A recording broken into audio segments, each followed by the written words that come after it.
Welcome back, welcome back. Well, this week, Israel launched a new campaign to improve its image abroad. We'll be coming back to that in a minute. Meanwhile, the country's image has been dominated by one story this week, really. It's a murky story of spies and assassination and passports.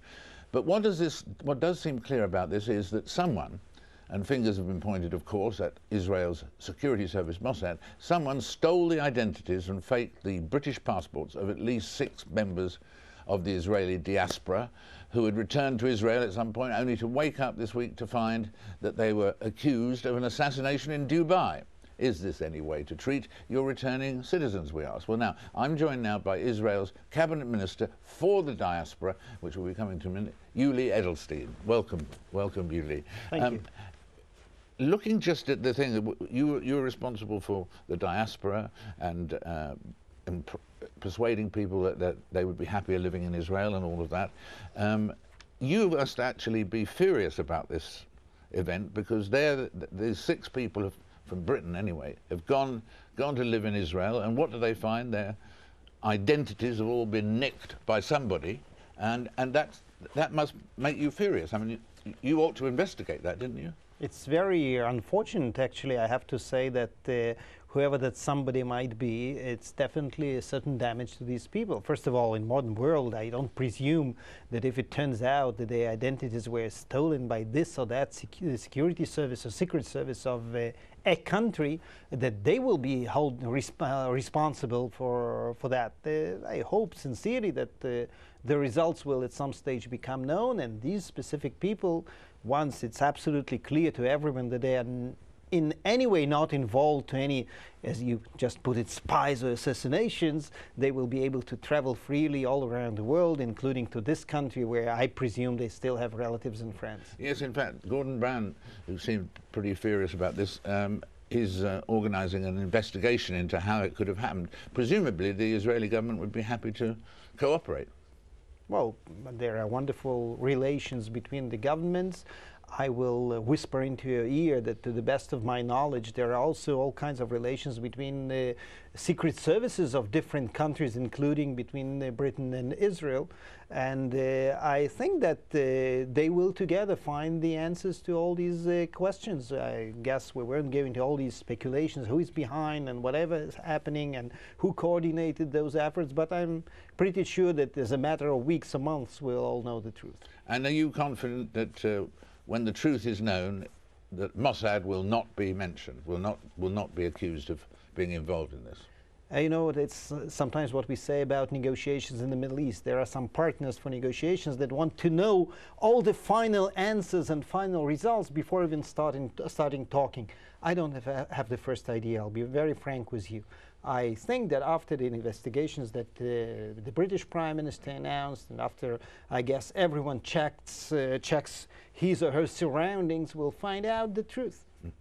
And that will probably take how long, do you think? Months or weeks? I don't know. I don't know. I sincerely believe that it's not such an issue unheard of, especially taking into consideration the fact that the names and identities are known. So I think there will be results to this investigation.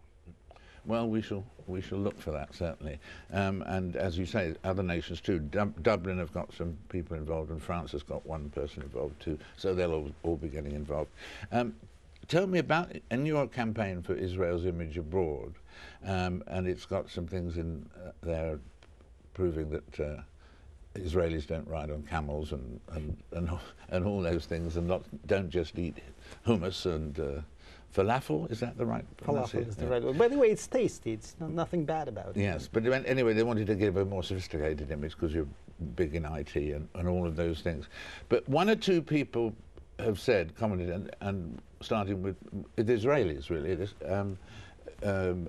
One guy at Hebrew University who was saying that, but surely he was saying the thing that has the most effect on Israel's image around the world is its policies, and what are we going to do about those? That you know, that Israelis riding on camels is not terrible, but more serious is, you know, what went on in Gaza and what goes on with the Palestinians and so on and so forth.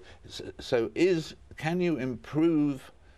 can you change the image of Israel without changing the policies? Well, I'll risk, going into the field where obviously you understand much more than I do. But if we imagine a TV screen, I'm not pretending the conflict is not there. Sometimes we are unfortunately being killed. Sometimes, unfortunately, we have to kill defending ourselves, but we do. And what is it, 10% of the screen? 15, 20%? The rest, the 80% left, is at this stage black.